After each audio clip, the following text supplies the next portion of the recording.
पहले पार्ट में आपने देखा कि सुमित्रा अपने बेटों को अपनी बेटी प्रिया से ज़्यादा अहमियत देती है, इसलिए शादी के बाद प्रिया का मेके में आना जाना बहुत कम हो जाता है।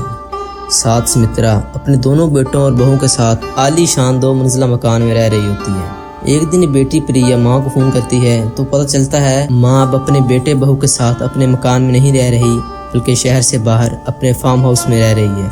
प्रिया से समझाती है कि इन्हें भाई भाभी के साथ रहना चाहिए, लेकिन माँ उसकी बात को टाल देती है। सास ससुर के जाने के बाद दोनों बहुएं ऊपर की मंजिल के लिए किराएदार ढूंढने लगती है। अब नंद प्रिया को ऊपर की मंजिल पर किराएदार रख लेती है। पवन जी पूछ रहे थे कि भाभी ने कोई रेंट एग्रीमेंट क्यों नहीं बनवाया। आप कहें तो हम एग्रीमेंट बनवाकर एडवांस किराया देने के लिए भी तैयार हैं। क्या नहीं प्रिया, घर की बात है तुम्हारे साथ, इस फॉर्मेलिटीज में पढ़ने की क्या जरूरत है। तुम कोई एडवांस की जरूरत नहीं है, तुम बस हर महीने अपना किराया देती रहना, इतना ही बहुत है। प्रिया अब आगे भाभी की बात सुनकर प्रिया बिल्कुल मुतमिन हो जाती है और बड़े आराम से अपने मेके में किराएदार बनकर रहने लगती है। शुरुआत में तो कुछ दिन सब कुछ बहुत अच्छे से चलता है, लेकिन धीरे धीरे भाभी को यह समझ में आने लगता है कि यह नंद प्रिया किराएदार कम और मालिक मकान बनकर ज्यादा रहने लगी है। अब वो बात में अपनी धूस जमाने लगती थी। कई बार तो प्रिया भाभी को भी उल्टी सीधी बात सुना देती थी। कुछ ज्यादा नहीं बोलने लगी, अरे हमने इसे यहाँ किराएदार बनाकर रखा था और ये तो ऐसे जाहिर करती है जैसे यहाँ की मालकिन हो, हम किराएदार, लगता है इसकी अकल ठिकाने लानी पड़ेगी। अब आप ठीक कह रही हैं भाभी, मैं तो खुद आपसे यही बात करने वाली थी कि शायद अब हमें नया किराएदार ढूंढना चाहिए। मेरी मम्मी कहती है कि किराएदार ज्यादा दिन किसी मकान में रहते हैं तो खुद को मकान मालिक समझने लगते हैं, और ये तो वैसे भी घर की बेटी है इसलिए खुद को इस घर की मालकिन ही समझने लगी है और हमें नौकरानी।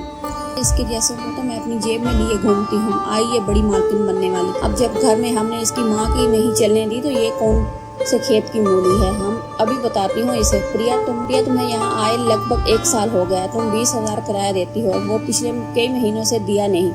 नए किराएदार इस फ्लोर का 30,000 देने को तैयार हैं। अब तुम देख लो, या फिर तुम्हें 30,000 दे दो या फिर अपने लिए कोई और मकान ढूंढ लो। क्या कहा 30,000? अरे मैं क्यों आपको 30,000 दूंगी, बल्कि मैं तो आप लोगों को 1 रुपया भी नहीं देने वाली, क्योंकि ये फ्लोर अब मेरा है। हाँ, ये फ्लोर तुम्हारा है, भूलो मत।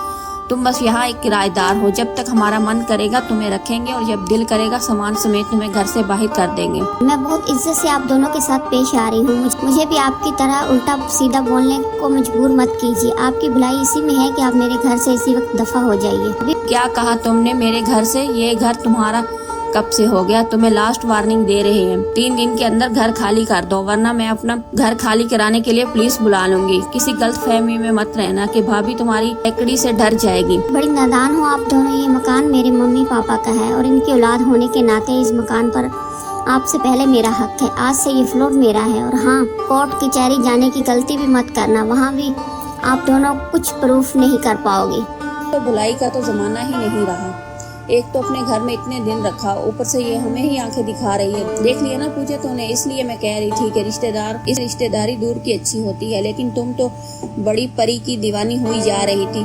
भाभी भाभी करके मेरे पीछे पड़ी हुई थी। तूने ही बुलाया था ना इसको। भाभी मैंने बुलाया तो था, लेकिन मुझे क्या पता था कि ये प्रिया 2 दिन में ऐसे रंग बदलेगी। आप फिक्र मत करो, मैं भी इसकी धमकी से डरने वाली नहीं हूँ। मेरा भाई वकील है, आज ही अपने भाई के पास जा और इसको धक्के मारकर घर से बाहर ना निकलवाया ना तो मेरा नाम भी पूजा नहीं। पूजा अपने भाई के पास जाती है और मकान खाली करवाने के लिए नोट्स नंद प्रिया के पास भिजवा देती है। नोट्स के जवाब में प्रिया मकान के कागज दिखा देती है जिसमें मकान मालकिन की जगह उसका नाम लिखा हुआ होता है। प्रिया के पास मकान के कागज देखकर विरशा के तो पैरों के नीचे से जमीन ही खिसक जाती है। वो दोनों समझ नहीं पा रही थी कि धोखा आखिर किया किसने है, नंद प्रिया ने या सास ससुर ने। पूरा यकीन है प्रिया ने नकली कागजात बनाए हैं। माँ बाबूजी ये मकान इसके नाम कर ही नहीं सकते। मैं अभी माँ बाबूजी को यहाँ बुलाती हूँ और इनकी बेटे की करतूत दिखाती हूँ। भाभी की बात सुनकर प्रिया अपनी माँ सुमित्रा को फोन करती है। थोड़ी देर में सुमित्रा अपने शौहर के साथ वहाँ पहुँच जाती है।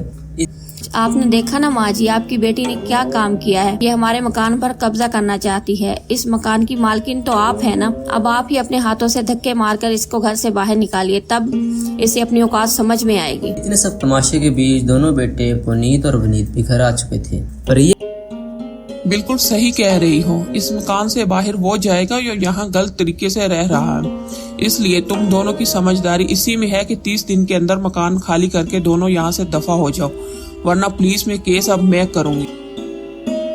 इसका मतलब है माँ जी सब आपका किया धरा है।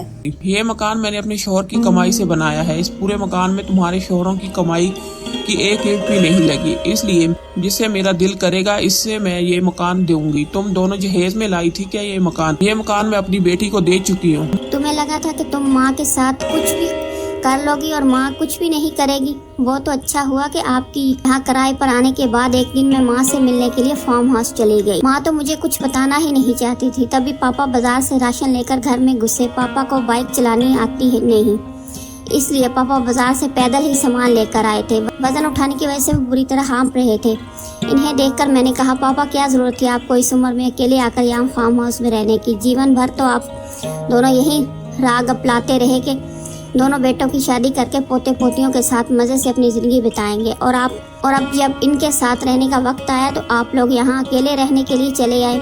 यहाँ इस जंगल में अकेले फार्म हाउस में आप लोगों को क्या मजा आ रहा है। मेरी बात सुनकर माँ की आंखों से आंसू आ गए। माँ की बात सुनकर मैं तो हैरान रह गई थी। क्या कह रही हो माँ? हर काम इंसान अपनी मर्जी से नहीं मजबूरी में किया करता है। बस तो ये समझ ले कि यहाँ आकर रहना हमारी खुशी नहीं बल्कि मजबूरी है। ठीक से बताओ, मैं कुछ समझ ही नहीं।